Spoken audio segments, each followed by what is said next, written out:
Yes, चलिए silent.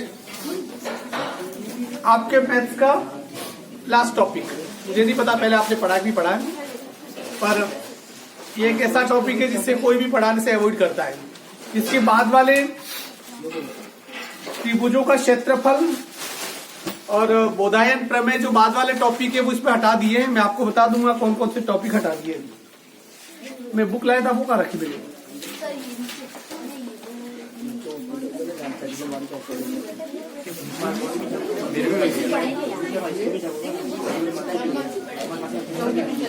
हाँ चलिए,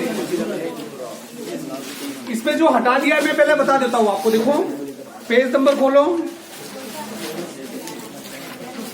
109।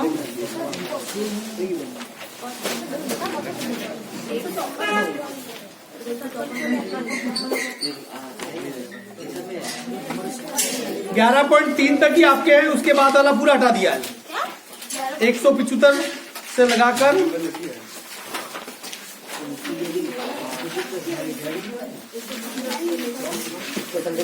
175 के बाद का मैटर हटा लिया है। तुम 9th वाले हो? 9th वाले बेटा 10 बजे फर्स्ट डे इनका। हाँ मुझे पता नहीं होगा। 10 बजे बेटा, 1 घंटे बाद। अब देखिए यहाँ पर आप ये उसके बाद वाला 11.3 के बाद वाला पूरा हटा दिया है। हाँ बस 11.3 तक ही आपको पढ़ना है। हाँ ये बेटा इधर आ जाओ। मतलब 11.4 नहीं है। नहीं इधर आ जा।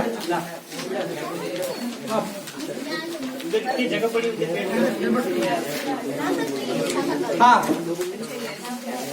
हाँ चलिए, मैंने आपको बता दिया क्या क्या हटा दिया गया है। अब हम स्टार्ट करते हैं समरूपता।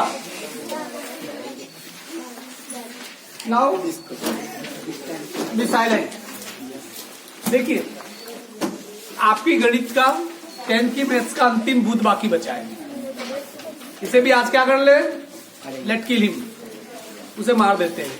और सबसे बड़ी बात है कि 100 में से 100 रोकने का काम ये जो समरूपता करती है।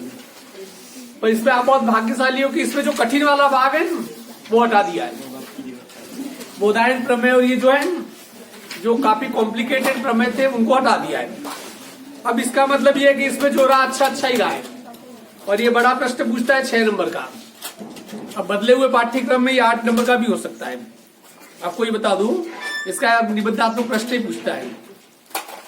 अब सबसे पहली बात समरूपता है क्या, इस चीज को समझिए। ये शब्द है समरूप। थोड़ी देर के लिए ध्यान अपना ये रखना था कि कुछ चीजों से अपन पर्दा उठा सकते हैं। समरूप हिंदी का शब्द है, जैसे कि इसका ये संधि विच्छेद करें, सम प्लस रूप। क्या? समरूप अर्थात कि जो दिखने में एक जैसा हो। आप देखिए इसे, जैसे आपकी लंबाई 5 फुट 11 इंच है, ठीक है ना? ये बात सब पे लागू नहीं होती है। यदि आपकी लंबाई 5 फीट है और आपका फोटो खींचा जाए 4x6 का पूरा, वो फोटो में जो आप हो और जो रियल में आप हो वो क्या है, समरूप है। पर क्या दोनों की साइज समान है? नहीं। आप तो 5 फीट की और फोटो तो इतना है, पर फोटो में आप ही हो। दोनों का रूप क्या है, एक जैसा है। ताजमहल एक बहुत विशाल बिल्डिंग है, परंतु इसका जब फोटो क्लिक किया जाए तो इतना छोटा फोटो आएगा, और उस फोटो को देख के पता चल जाता है ये ताजमहल है।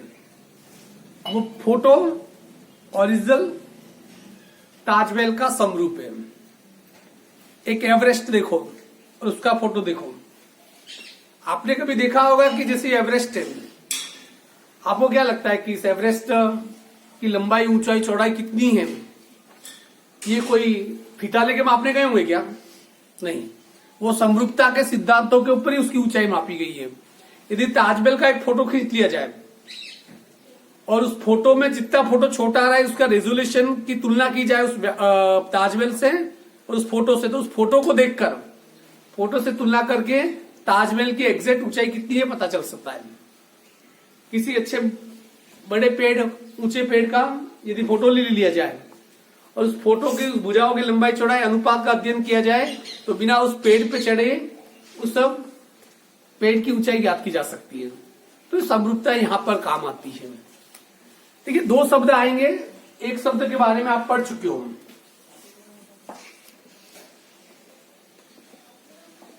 एक तो सर्वांग समता, दूसरा शब्द है समरूपता।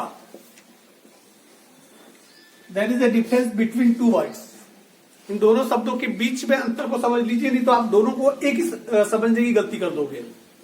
सर्वांग सम मतलब ये त्रिभुज है, ये त्रिभुज है, दोनों सर्वांग सम है। सर्वांग सम का मतलब होता है सर्व प्लस अंग प्लस समान। जिन बहुभुजों के सभी अंग एक दूसरे से समान हो वो सर्वांग सम होते हैं। मतलब इसको उठा के इसके ऊपर रख दो तो इसको ढक लेगा, एग्जैक्ट दोनों बराबर है। परंतु ये त्रिभुज,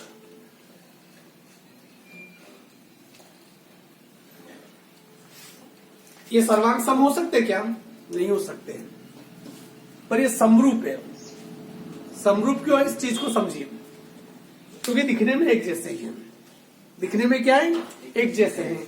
इस उदाहरण के माध्यम से, जैसे कि ये व्रत है, ये व्रत है, दोनों बाय द वे समान है, ये सर्वांग सम है।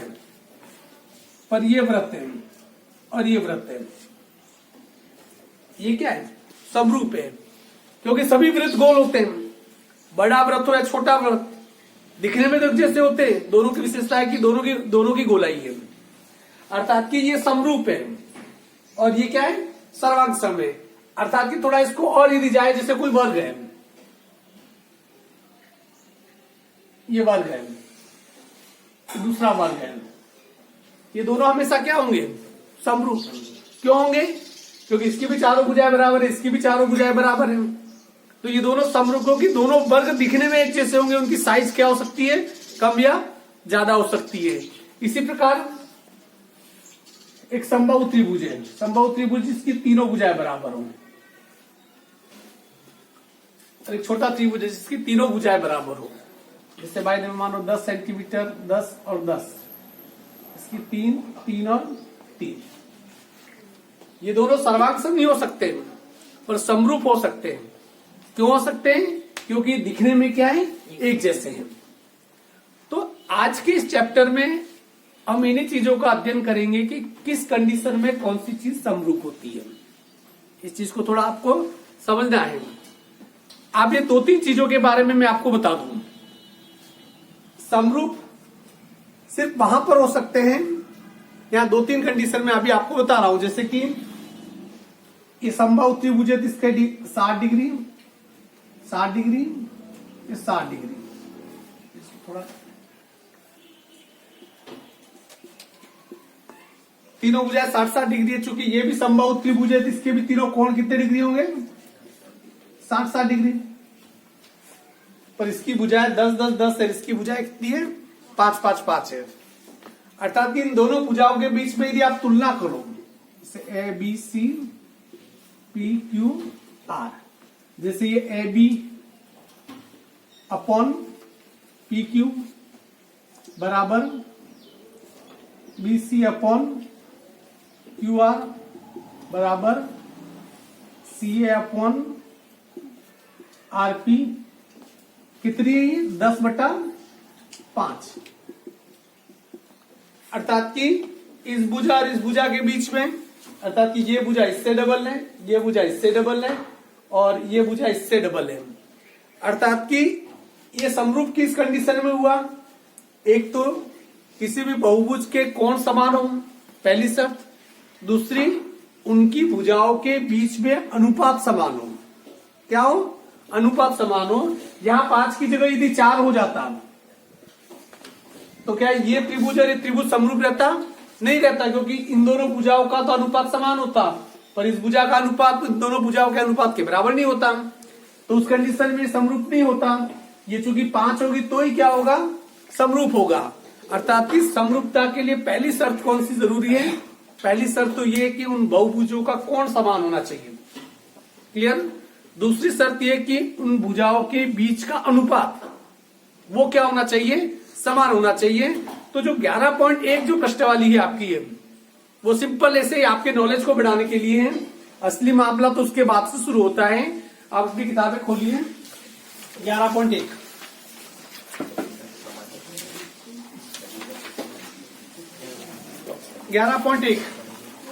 चलो इसे समझते हुए करेंगे जो करने लायक होंगे। सभी वृत्त होते हैं, क्या होते हैं? सभी वृत्त समान नहीं होते, समरूप होते हैं। ये सभी वृत्त समान है क्या? ये छोटा नहीं बड़ा नहीं क्या? वृत्तों की साइज अलग अलग हो सकती है, और सभी वृत्त क्या होते हैं? समरूप होते हैं। सभी वर्ग समरूप होते हैं। सभी त्रिभुज समरूप होते हैं। कौन से त्रिभुज समरूप हो सकते हैं? समबाहु। कौन से? सभी समबाहु त्रिभुज समरूप होते हैं। भुजाओं की समान संख्या वाले दो बहुभुज समरूप होते हैं यदि क्या क्या चीज समान हो? कोण समान हो और भुजाओं का अनुपात। क्या समान हो? कोण समान हो और भुजाओं का अनुपात। निम्न कथन में सत्य व असत्य बताइए। दो सर्वांगसम आकृतियां समरूप होती है। सत्य देखो, देखो जो सर्वांगसम है, जैसे ये देखो, ये दोनों सर्वांगसम है। ये क्या सर्वांगसम है? तो समरूप भी है। आगे कह रहा है दो समरूप आकृतियां सर्वांगसम होती है। ध्यान दीजिए, ये दोनों समरूप आकृतियां है। ये दोनों क्या है? समरूप आकृतियां है। पर क्या ये सर्वांगसम है? नहीं है, क्योंकि ये त्रिभुज इसको ढक नहीं सकता है, ये भी इसे ढक नहीं सकता है। इसलिए हर सर्वांगसम आकृति समरूप होती है, परंतु हर समरूप आकृति सर्वांगसम नहीं होती है। दो बहुभुज समरूप होते हैं यदि उनकी संगत भुजाएं समानुपाती हो। सत्य असत्य बोलो? हाँ, सत्य तो क्यों सत्य? असत्य तो क्यों असत्य? हाँ, देखिए दो बहुभुज समरूप होते हैं यदि संगत भुजा है। संगत भुजाओं के समान अनुपात में होने से कुछ नहीं होगा। उनका कोण भी क्या होना चाहिए? अभी मैंने बताया दो शर्तें चाहिए। अब चौथा, दो बहुभुज समरूप होते हैं यदि उनकी संगत भुजाएं समान अनुपाती एवं संगत कोण बराबर हो। यहाँ पर ये दोनों कंडीशन एक नहीं है, इनके कोण भी बराबर है और ये इनकी भुजाएं भी क्या है? समान अनुपाती है। दो बहुभुज समरूप होते हैं यदि उनके संगत कोण बराबर हो। क्या संगत कोण के बराबर होने से हो जाएगा क्या? नहीं होगा। ठीक है ना, इसलिए असत्य, क्योंकि उनका भुजाओं का अनुपात भी होना चाहिए। समरूप आकृतियों के कोई दो उदाहरण आकृति बना कर दीजिए, छोड़ो इसे। चलिए अब अपन लेते हैं यहां पर जो प्रमेय स्टार्ट होता है।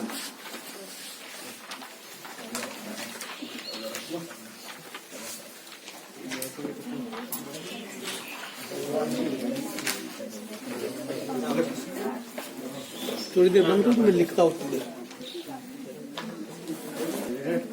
हाँ, ये देखिए पहली नजर में आपने जब पढ़ा होगा इसे तो कुछ भी समझ में नहीं आता।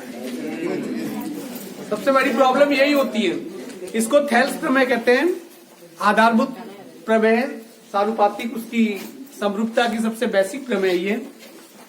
अब है क्या चीज है, पहले इस चीज को समझ लीजिए आप अच्छे ढंग से। ये आज के दिन में सिर्फ एक ही प्रमेय पढ़नी है, बस हमें कुछ नहीं पढ़ना है इसके अलावा।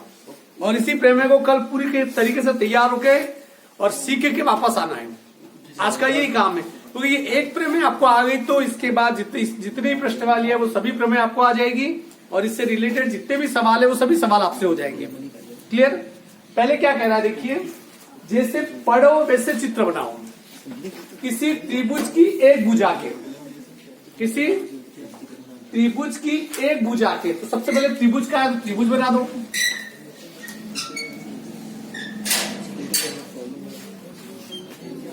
ये त्रिभुज बना दिया, ए बी और सी, ठीक है ना। त्रिभुज बना दिया, इधर से घूम क्या जाए। हाँ, ये त्रिभुज बना दिया। अब क्या कह रहा है ये? त्रिभुज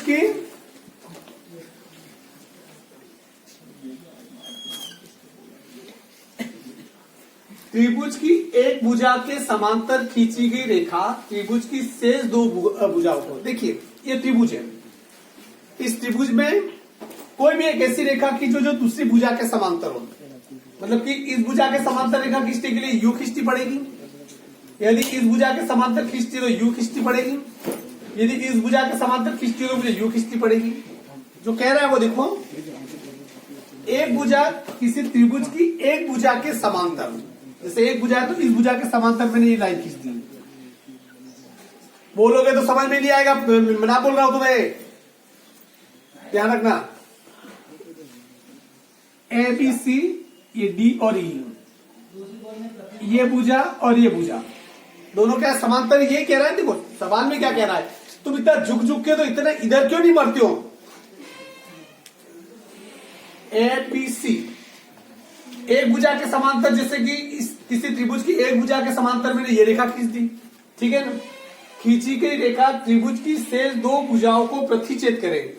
ये रेखा इस त्रिभुज की दो भुजाओं को प्रतिच्छेद कर रही है, टच कर रही है, टच कर रही है, करे तो वह दोनों भुजाओं को समान भागों में समान अनुपात में विभाजित करती है। अर्थात कि ये रेखा जो इन दोनों रेखाओं को प्रतिच्छेद कर रही है, तो इन दोनों भुजाओं को दो समान भागों अनुपात में विभाजित कर रही है। मतलब ये रेखा यहां टच हो रही है, यहां टच हो रही है, एक ये भाग और ये भाग, अर्थात इस भाग और इस भाग का अनुपात, इस भाग और इस भाग का अनुपात हमेशा क्या होगा, बराबर होगा। ये हमें क्या करना है, सिद्ध करना है। अब बात समझ में आ गई। किसी भी त्रिभुज की एक भुजा के समांतर खींची गई रेखा यदि त्रिभुज की दो भुजाओं को प्रतिच्छेद करे तो वह दोनों भुजाओं को दो समान अनुपातों में बांट देती है। यह हमें क्या करना है, सिद्ध करना है। इसमें देखिए रचना के नाम पे आपको क्या क्या करना है, वो ही मुश्किल काम है। मैं पहले जो चीजें इंफॉर्मेशन दे रखी है वो लिख देता हूं। मैं दिया हुआ है, इसे समझना। त्रिभुज ए बी सी में, ठीक है, भुजा D E parallel B C, ये डी ई और बी सी दोनों क्या है, समांतर। क्लियर। अब इसके बाद देखिए सिद्ध क्या करना है। जब मैं बोर्ड की तरफ पलटता हूं तो बात करने की जरूरत नहीं, अपना ध्यान यहाँ फोकस रखो। क्या गुनगुनाते रहते हो, एक दूसरे के कान के अंदर खाट बिछा के बैठते हो, बातें करते हो। सिद्ध करना है, क्या सिद्ध करना है, एडी अपॉन बी डी बराबर ए अपॉन ई सी, यही सिद्ध करना है। इस भुजा का अनुपात क्या इस भुजा के अनुपात के बराबर होगा। दो चीजें क्लियर हो गई। सबसे पहले दिया हुआ लिख दिया, दिया हुआ में सिर्फ हमें ये पता है कि त्रिभुज दे रखा है और इसमें दो भुजा समांतर है, तो दो भुजाएं प्यारे लाल लिख दिया मैंने, ठीक है। अब उसके बाद है सिद्ध करना है। सिद्ध करना है तो इस भुजा का इन दोनों का अनुपात इस दोनों भुजाओं के अनुपात के बराबर होगा, ये सिद्ध करना है। अब देखिए रचना में एक एक चीज ध्यान रखना। मैं रचना कर रहा हूं, देखिए यहां से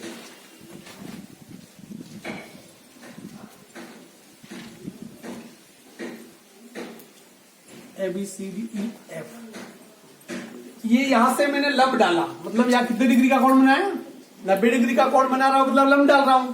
तो पहली रचना देखिए, ई एफ लंब बी डी पर, सॉरी ए बी पर, किस पर, ये पूरी भुजा है, इस पूरी भुजा पे क्या किया हमने, ई एफ लंब डाला। इसी प्रकार दूसरा देखिए,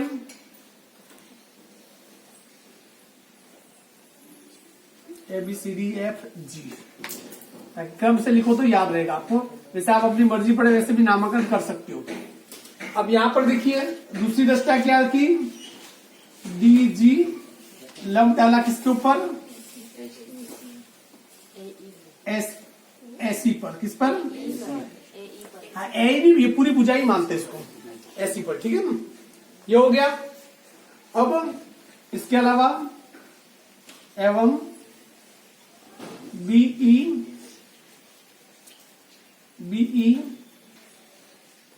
सी डी को मिलाया, अर्थात कि बी को किससे मिलाया, ई से, सी को किससे मिला दिया, डी से। इतना सब करते करते आपकी मोस्ट ऑफ लोगों की हवा निकल जाएगी। अब आपको इसमें कुछ पता नहीं चलेगा, पर स्टेप बाय स्टेप सोचिए। रचना में मैंने क्या किया कि ये लाइन तो पहले से ही दे रखी थी, यहां से इसके ऊपर एक लंब डाला, 90 डिग्री का कोण बनाया। आपको तो सिंपल कच्चा चित्र बनाना है। फिर डी से आपने इसके ऊपर लंब डाला, मतलब यहां पर भी क्या किया आपने, 90 डिग्री का कोण बना दिया। फिर बी को किससे मिला दिया, ए से मिला दिया। सी को किससे मिला दिया, डी से मिलाया। ये आपकी क्या हो गई, ये रचनाएं हो गई। अब इसके बाद आपने जो चलता है वो उत्पत्ति वाला देखिए।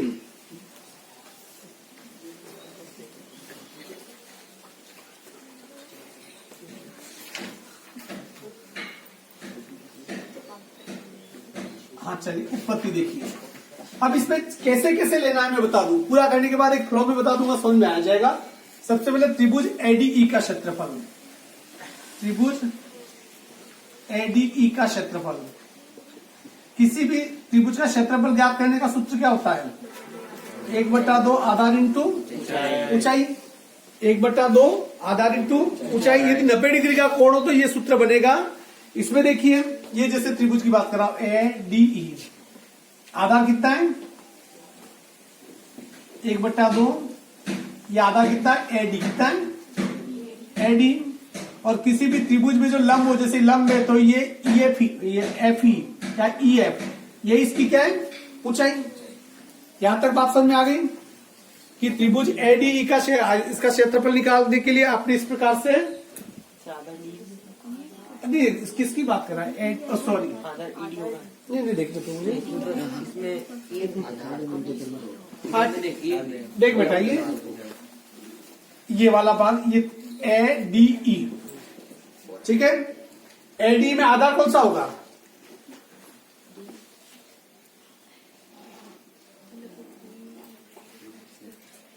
आधार कौन सा है इस त्रिभुज में, ये त्रिभुज की क्या है ऊंचाई, तो आधार क्या होगा, ये वाला आधार होगा।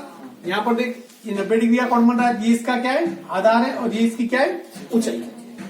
या ऐसे भी कर सकते हैं, पर मुझे इस वाले खंड से मतलब था, इसलिए ऐसे भी कर सकते हैं। आधार यदि ए हो तो ऊंचाई कितनी हो जाएगी GD, ये भी बात में करेंगे। तो ये बात समझ में आ गई। त्रिभुज इसका क्षेत्र 1/2 इंटू एडी इंटू EF। अब इसी प्रकार देखिए मैं यहां कर रहा हूं,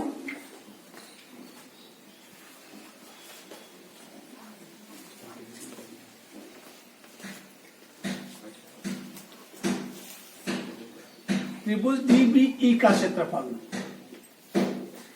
इसका भी सूत्र क्या होता है 1/2 आधार इंटू ऊंचाई। DBE देखो, ये DBE, ध्यान दीजिए DB और E, ठीक है। इसका सूत्र देखिए 1/2 इंटू, यदि इस BD क्या हो जाएगा इसका आधार। पर यहां पर थोड़ा ये ध्यान रखना है कि इसकी ऊंचाई, इसके अंदर इसकी ऊंचाई लिखी है कहीं, ऊंचाई नहीं है, क्योंकि ये इसकी ऊंचाई हो नहीं सकती, क्योंकि 90 डिग्री का कोण नहीं बन रहा है। और ऐसे छोटी क्लासों में आपने पढ़ा होगा कि जैसे ये त्रिभुज है, इस त्रिभुज से ये लंब जा रहा है, अर्थात कि इसकी ऊंचाई EF को इस त्रिभुज की क्या मानी जाएगी, ऊंचाई मानी जाएगी। तो यहां पर लिख दिया आपने EF। देखिए क्रम ध्यान रखना है आपको, मैं बता देता हूं, और समझ में नहीं आया तो रटने वाला ध्यान रखना। सबसे पहले इस त्रिभुज को लिया, इसको लेते हुए, फिर त्रिभुज इसके BDE, इस त्रिभुज को लिया, इसका ये आधार और ये इसकी क्या होगी ऊंचाई। दो चीजें क्लियर पहले से देख लीजिए ध्यान से।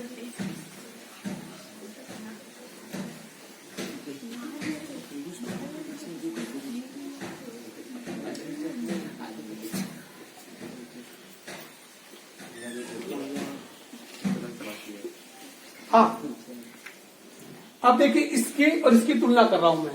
एरिया ऑफ एडीई और एरिया ऑफ डीबी लिखा है, बीडी लिखा, एक ही बात है, ठीक है। मैंने यहाँ अल्फाबेटिकल लिख दिया है। इसका कितना आया था 1/2 एडी इंटू EF अपॉन, इसका कितना आया था 1/2 BD इंटू EF। 1/2 से 1/2 क्या हो जाएगा, कट जाएगा।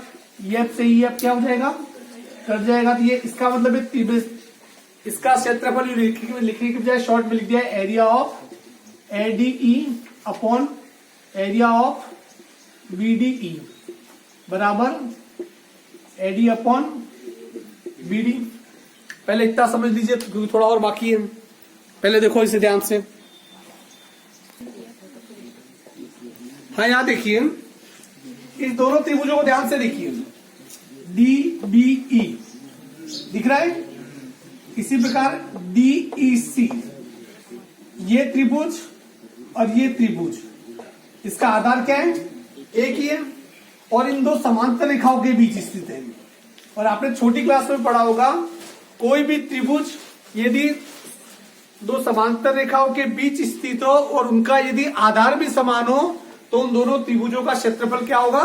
समान होगा। ये छोटी क्लासों का प्रमेय है। इसका मतलब DBE, ये वाला त्रिभुज और ये वाला त्रिभुज, इन दोनों त्रिभुजों इनका क्षेत्रफल क्या होगा? बराबर। अब यहां पर देखिए,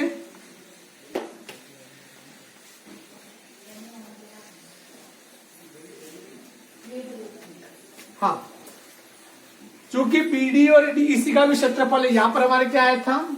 area of ADE upon area of BDE, अर्थात कि ADE और BDE ये हम ले रहे थे। यहां पर देखिए एरिया ऑफ ADE अपॉन, इस BDE की जगह हम क्या लिख सकते हैं? DEC भी लिख सकते हैं, क्योंकि BDE का क्षेत्रफल और DEC का क्षेत्रफल क्या है? बराबर। एरिया ऑफ DEC, इसका मान कितना आया था? AD upon BD। जिस प्रकार इसका मान AD अपॉन BD है, इसी प्रकार इसमें कौन सा है? AE upon AE upon EC। इसे और समझो, मुझे लगता है कि यहां पर देखिए, क्योंकि ये त्रिभुज और ये त्रिभुज दोनों बराबर है। क्यों बराबर है? मैंने लिख दिया।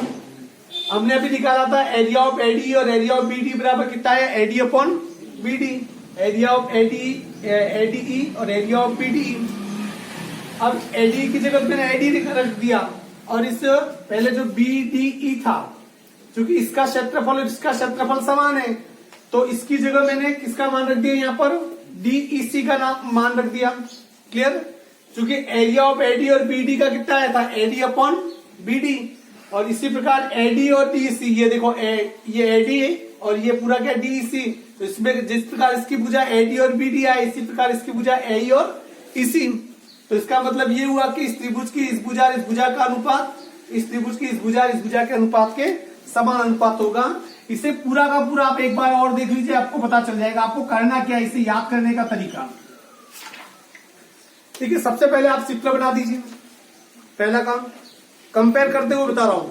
चित्र बनाने के बाद यहां से एक लंब डाला, पहली दृष्टा, दूसरी लंब, यहां से ये दूसरा लंब डाला, दूसरी दृष्टा, फिर B को E से मिलाया, C को D से मिलाया, दो लंब डाले और दो रेखाओं को क्या कर दिया? मिला दिया। अब कंपेयर क्या करना है? देखो ज्यादा माथाफोड़ी करनी नहीं आपको। इस त्रिभुज का क्षेत्रफल ADE, पहले ये त्रिभुज लो और फिर ये त्रिभुज लो, ये त्रिभुज और ये त्रिभुज, इसका क्षेत्रफल आधार इंटू ऊंचाई, तो ये AD और ये EF ले लिया। इस प्रकार इसी त्रिभुज में आधार क्या हो जाएगा? BD, इसकी भी ऊंचाई क्या कर दी हमने? EF ले ली। इन दोनों को बटाबटी में करके लिख दिया, 1/2 से 1/2 EF से EF कट गया, क्या आ गया? AD upon BD। पहली चीज ज्ञात कर ली। और दूसरी, उसके बाद क्या करना है? हमें पता है कि ये त्रिभुज और ये त्रिभुज समांतर रेखा और समान आधार पर स्थित है। इस त्रिभुज का क्षेत्रफल, इसका क्षेत्रफल क्या है? बराबर। तो उसको एरिया ऑफ AD और BD ये वाला वैसा कैसा लिख दिया? बराबर एरिया ऑफ AD, इस त्रिभुज के क्षेत्रफल की जगह BD की जगह इस बार क्या लिख दिया? DEC लिख दिया, क्योंकि ये त्रिभुज बराबर है। ये जैसे ही लिख दिया तो इसकी भुजा AE और EC, इसकी जगह क्या लिख दिया? AE upon EC। ये तो पहले से ही आया था AD अपॉन BD। इससे सिद्ध होता है कि इस त्रिभुज की दो भुजाओं का अनुपात और इस त्रिभुज की दो भुजाओं का अनुपात क्या होगा? समान होगा। अब थोड़ा इस पे आप लोग मुझे समझाएंगे। देखिए, ये थेल्स प्रमेय, ये एक दो बार जैसे कि आप यहां देख के नहीं होगा, ये रट के होगा। खुद जब सेल्फ आप करोगे तो ही होगा। पहले उस पर थोड़ी प्रैक्टिस करते चलो। लाईटचं बिल द्यायचं.